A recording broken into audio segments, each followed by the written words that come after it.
আজকে দুপুরের মেনু হবে ফ্রাইড রাইস, ভেজ, এগ সবকিছু দিয়ে।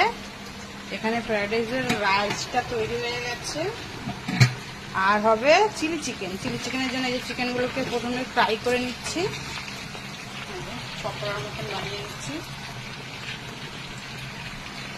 চিলি চিকেন আর ফ্রাইড রাইস।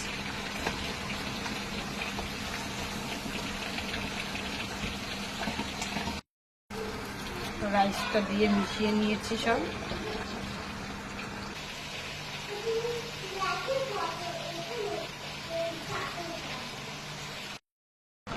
এখানে হচ্ছে চিলি চিকেন।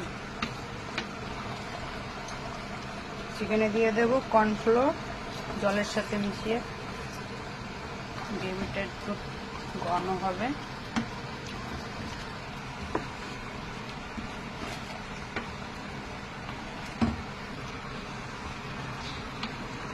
চিলি চিকেনটা হয়ে গেছে।